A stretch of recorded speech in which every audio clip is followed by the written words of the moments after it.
Hello everybody, I'm Chuck with Lake to Lake. Hey, today we're going to talk about some things going on in the RV industry. We're going to start out with the number one most disappointing thing in the industry, and that's sales. Retail sales. Retail sales for May. Travel trailers are down over 20%. Fifth wheels down over 17%. Motorized vehicles are down over 13%. Overall, towables are down over 19%. What does that tell us? Well, let's think about this. If your boss came to you and said, Chuck, you're doing a great job. We're going to have to reduce your salary by 20%. Your salary by 20%, and you get to keep your job. What would you think? You'd be going, holy cow, what are you talking about? Can you imagine taking a 20% pay cut? RV sales are down over 20%. How do you think the dealers feel? How do you think the salespeople feel? They're struggling.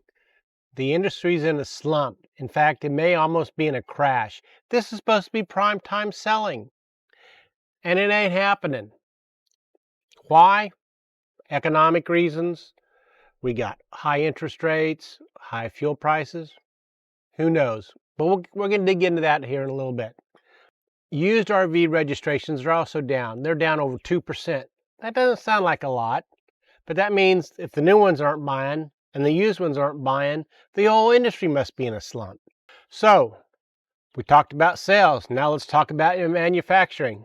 Generally speaking, when sales are down, what's going to happen to manufacturing? It's also going to have to be down. Change over year to year, travel trailers are down over 16%.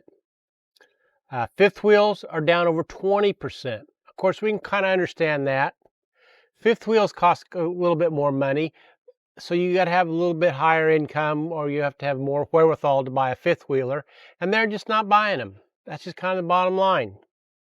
Class A motorhomes, change over last year's down 13%. Overall, RV shipments are down over 18% for the year. So we can see they're just following the same pattern as sales. The RV manufacturers, they're only going to make units that sell. They're not going to mess around with these one-offs. They're going to not mess around with the specialty stuff. They're not going to make the ones with 2 bedrooms, 2 baths. Those are out the window. Those are gone by the wayside. You're going to have a hard time finding those. And in addition to that, something else you need to think about is these dealers, they have 2026s on the lot. Well, in some cases, the 2027s are the identical units. They haven't gone through a product change. So now you have a 2026 on the lot that's selling for X amount of dollars, and you bring in a 27 that's exactly the same unit, and it costs a little bit more money. So you, as a consumer, you go in and you can say, I can buy a 2027 or a 2026, exact same model, same trim, same accessories, exactly the same unit. You want a big discount to buy a 2026. And you know what? The dealers, they just don't have any big discounts going on yet. So that's one of the reasons they're pushing back, and they're saying, no, let us get rid of the 26s before you ship us 27s. Okay, now let's talk about the quality and the service repair. Think about it. If you're waiting for weeks or months to get your RV repaired or have it completely fixed, completely put together from the factory, that's really not a dealer problem. That's really a manufacturing problem. But it becomes a dealer problem because now the dealer has to solve the problem. Right now, they're the bad guy. The manufacturer's not the bad guy because right now the dealer needs to get it fixed, and he's the bad guy because he can't get it fixed quickly. Too many RVs are leaving the factories with defects that should have been caught before the units ever shipped. I know they talk about a PDI, post-delivery inspection, but it seems to be failing at the factory side. They should catch every error that comes out of those factories. Everything should be installed correctly. Everything should be inspected. There should be virtually no defects after it's gone through the manufacturing process and the post-delivery inspection. But now those problems end up flooding the dealer service department. So now you got to tie up a service bay with warranty work, or you just got to finish the installation process from the manufacturing process. And because the dealers now have to take care of the manufacturing problems, defects, or lack of installation being done correctly, now that's tying up the service side. It ties up a bay, it ties up a technician, and the consumer ends up waiting months to get their RV repaired. In fact, I'm a victim of that. I had a collapsed duct on my Grand Design. Took them 4 months to fix it. I called Grand Design, I pestered them, I asked them, I was on them, they kept saying you need to talk to the dealer. Well, it turns out Grand Design says it's a 6-hour repair. Why does it take 4 months to get a 6-hour repair done?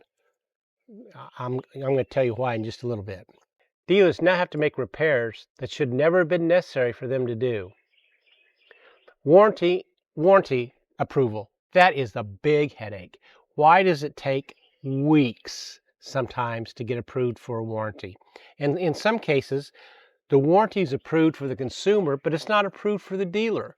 How is that? If I have something that says this is covered under warranty, I show it to my dealer says, well, just a minute, I'd have to get approval to do the work. Why would that take weeks? It should be a 24-hour turnaround, but that's not the way it works. Now technicians are spending time correcting the manufacturer's mistakes instead of helping out customers. Now, where that is the big rub, or the big rub I have with that is, if I have a 5-year-old RV and I take it in and I want my air conditioner's bad, I want a new air conditioner put in. I'm going to pay full retail price for the air conditioner. I'm going to pay the full labor price for an air conditioner put in. You know what? The dealer makes money. I come in with my unit that's 2 months old, my air conditioner's not working. The dealer doesn't make any money on the air conditioner, and the dealer gets a third the money that they get for putting it in for warranty work. They're not making any money. The manufacturers need to up the ante for warranty work so the dealers will have an incentive to get the warranty work done. Otherwise, the consumer pays the price. And how does he pay the price? Wait times. The unit is stuck at the dealer and you're making payments on it, but you ain't camping. That's not a good thing. Kind of like the automobile industry. You shouldn't have to wait months to get an automobile fixed, and you don't. It's bam, bam, fixed, in, out, gone. The bottom line is manufacturers need to do a better job of building the units. They have to have more credibility in what they do and what they build and how they build it. They need to increase their inspections, and they need to take that warranty burden off the dealers and just make good quality units and make sure they're shipped, done, complete, without any defects. That would solve some of our service problem. Actually, it would solve most of the service problem. Okay, let's talk about some good news. We got a new startup coming called Boundless Recreation. A group of RV veteran industry bigwigs have got together and formed a company. Now, it's a brand new company. They just barely even have a website. Again, Boundless Recreation. And their kind of motto is, I'm going to read it just so I don't. They will focus on premium fifth wheels, engineering to deliver exceptional quality, long-term durability, and superior ownership experience. You know what? If they can really pull this off, if they can build a high-quality fifth wheel unit, one that's durable, one you can put 15, 20,000 miles a year on, and 5 years later still have that thing being a rock-solid unit rolling down the road. If they can accomplish something like that, and get their defects down and get the durability out. You talk about some of these people that spend $150,000, $200,000 on a fifth wheel, and they say, there's so many bells and whistles on this thing, I'm afraid to take it out. You know why? It's fragile. It's beautiful. It's got the bells and whistles, but it's not rock solid durable. If they can do this, they will be very successful, and more power to them, especially starting a company. I don't know if it's good or bad starting a company in the down times when the industry's in a slump, but you know what? I wish them luck. From RV Business, park bookings cool as fuel prices rise, travel habits shift. Okay, I'm seeing that locally here. I've seen that some of the state parks, especially on like 4th of July weekend, they're not booked or people aren't showing up. There's lots of campsites available. I went to the KOA on July 4th. There were several spots that were still available in just outside of Kansas City to go to a KOA. And KOAs, it's pretty family oriented. So I don't know why they weren't being booked. I mean, their swimming pool is open. They had a fishing pond. They had game rooms. They had pizzas. They had all the things that KOAs have. But yet, people don't seem to be traveling and booking as much. Now, when I've talked to local people around the Kansas City area, they say they're putting off the long trips because of fuel prices and inflation. And the government says inflation's not bad, but I go to the grocery store, inflation's bad. We spend a lot more money on groceries than we did in the past. So you take fuel prices high, you take fuel and food prices high, and you take campground prices. Now, the state parks, they really haven't gone up here in Kansas or Missouri. But if I look out other places, if I look at the KOAs, I look at some of the campsites, more of the resort type places, they've upped their prices. $10, $20, $30 a night. It used to be, I'd say, if if you're spending $100 a night on an RV campsite, I thought that was pretty pricey. But it's not uncommon to see some of these running $150 a night. Now, granted, some of them have glamping, some of them, they really cater to taking care of you as opposed to just spending the night.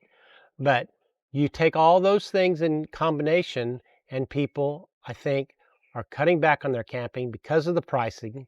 And they're saying, hey, we're going to wait till next year when hopefully fuel prices go down and inflation eases.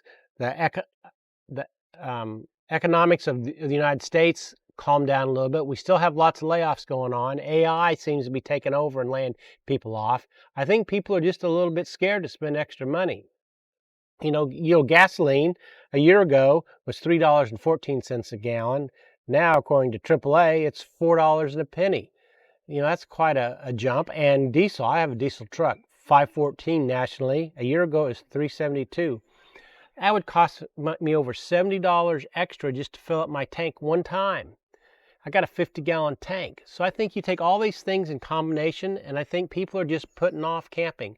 And they're also putting off traveling and camping. They're not going on that 2-week vacation. They're staying local. They're going to the national parks. They're going to the state parks. They're going to the Corps of Engineers parks. They're looking at ways to save money and have a good time. And you know what? Kids don't care. Kids, they want a campfire. They want to swim in the lake. They want to play tag. They want to ride their bicycles at night or whatever.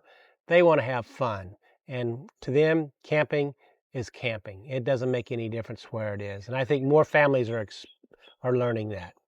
Well, hey, I think that'll wrap it up. If you enjoyed this, give me a thumbs up. And if you want to see more videos like this, please subscribe. It sure would help the channel. And until we meet around the campfire, y'all take care now. Bye-bye.